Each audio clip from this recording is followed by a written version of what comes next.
why weight loss goals don't work.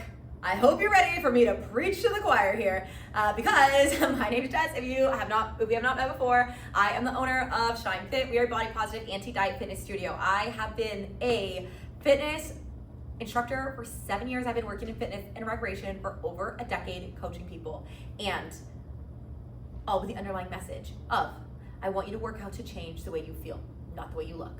Okay, I want you to work out to change the way you feel, not the way you look, because if your only motivation for exercising is losing weight, toning up, or somehow making yourself smaller, you're missing all the real benefits. Okay, you're missing the benefits like energy, strength, confidence, community, better mood, better sleep, less anxiety, less depression, right? So many benefits of moving your body that have nothing to do with changing the way you look. Now, when it comes to weight loss, why I say why weight loss goals don't work for majority of people. Let me just preface. Has your doctor told you there's a medical reason you need to lose weight? If you said yes to this question, this video, watch it, but it's not as relevant. If your doctor of a medical professional has told you there's a reason that you need to lose weight, for example, you're at risk of diabetes, heart disease, other chronic conditions, high blood pressure, it's impacting quality of life, then there's like a specific reason for setting a weight loss goal, because that's important. But I would even dig further and actually set the goal not on what you want to lose, but what you want to gain, right? So instead of being like, my goal is to lose the weight, my goal is to get my cholesterol numbers down.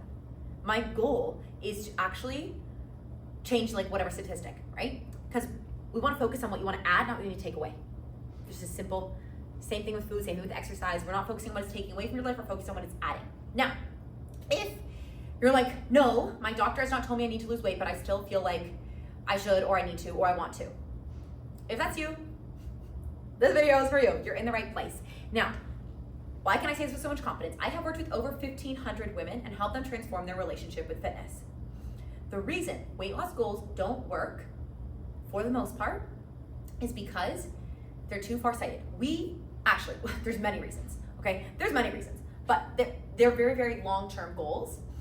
And exercise, we need to get our habits right in the short term. Now, I'll explain part one and then part two. In terms of short term, we know at a conscious level, if you exercise consistently, doing appropriate, well-programmed exercises for a long enough duration of time, your body's gonna change. If you have weight to lose, you'll lose weight. You'll gain muscle, you'll gain endurance. We know people who are like, think of like Olympians, marathon runners, right? Athletes.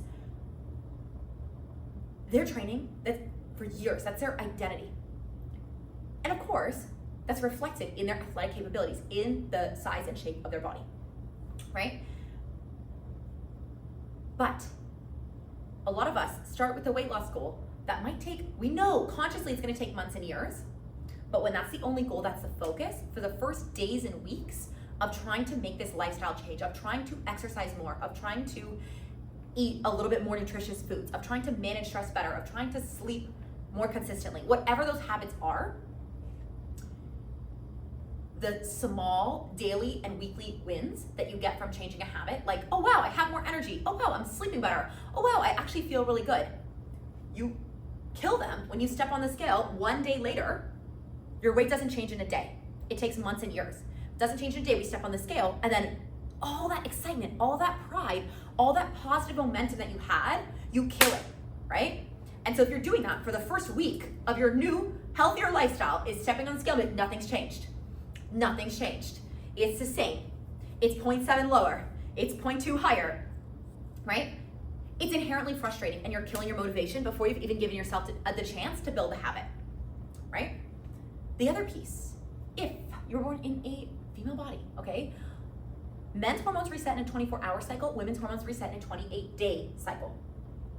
That's your menstrual cycle. Your hormones reset in a 28-day cycle. So based on different phases of your menstrual cycle, your weight will fluctuate. That is completely normal. That's part of literally having a cycle that has to do with water weight and your hormones, okay?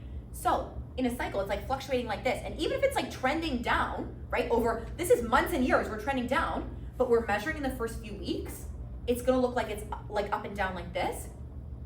And so that leads you to think, and you overestimate the impact of your daily actions. Oh, like I worked so hard, like I lost 1 pound. And then you like look, you're like, oh my God, I gained 2 pounds. Like that's actually very normal for your weight to fluctuate. But we start to freak out when we look at the numbers on the scale because it looks like it hasn't changed, or it's changed up or down within the span of a few days. What we want to do is expand that time horizon, look at months and years, right? So that's the first reason. Now, the second reason weight loss goals can be inherently frustrating, this is the more science part of it. What a lot of you say when you say, I want to lose weight, what you actually mean is I want to change the way my body looks, right? I want myself to be smaller. That's inherently where a lot of weight loss goals come from, right? I want to be smaller. We won't get into the morality, like we won't get into all of that. We won't get into like fat phobia today. That's a different video for a different day. But inherently, when I say, okay, why do you want to lose weight? I want my clothes to fit better. I want to maybe be able to go through my day-to-day life better. I want to be able to sit on an airplane seat. I want this, that, right? It's actually not about the number. Again, not if your doctor has said there's a medical reason, right? But for a lot of us who are like, I want to lose 5 pounds. I want to lose 10 pounds. And I'll ask, I sit down with women every week. Why? What about that number? Oh, well, it's just a number that I picked, but what I really want is to feel really confident in my clothes again. Well, what I really want is to have energy to play with my kids. Well, what I really want is XYZ. And so again, we've set an arbitrary number based on, 5, 10, 25, whatever a random number is. But what we actually mean is an internal thing of how we want to feel. We want to have confidence. We want to have energy. We want to have strength, right? We want to be able to get through the day easier. And so there's a disconnect, right? An arbitrary number. And then we're focusing completely on that arbitrary number on the scale on a day-to-day basis when all the wins that are actually happening, like having more energy, like having better structure, having a routine, feeling better, having more confidence, we're diminishing them because the number on the scale hasn't changed. Now, this is the last piece. This is the craziest piece.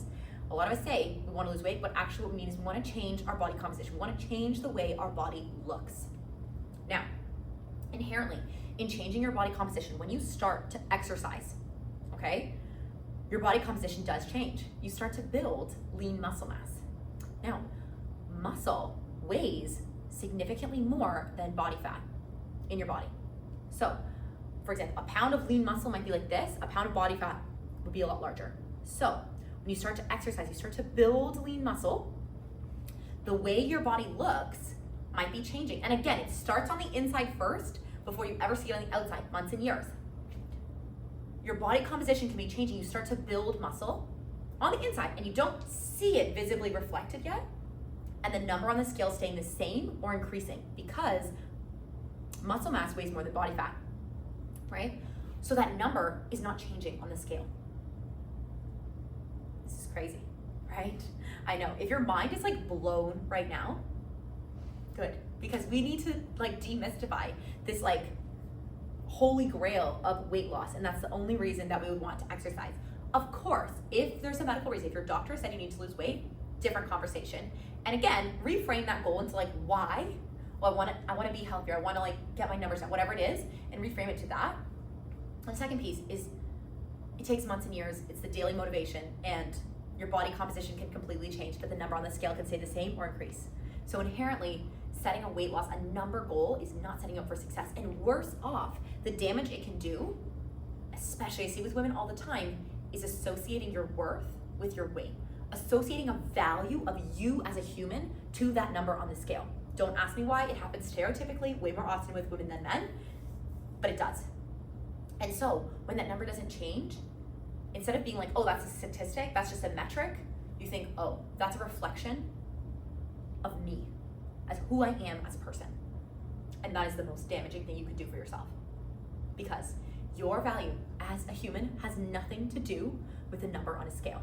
You are so much more than a number on a scale, than a clothing size, right? Than some kind of arbitrary number metric. There's so much you can't encapsulate in that, and so much of your story that gets ignored, of how hard you fought to be where you are today, of how you show up for yourself and people you love, and how you feel if you feel good about yourself. Because I promise you can love yourself at any size, shape, weight, or number, and you can hate yourself at any size, shape, weight, or number.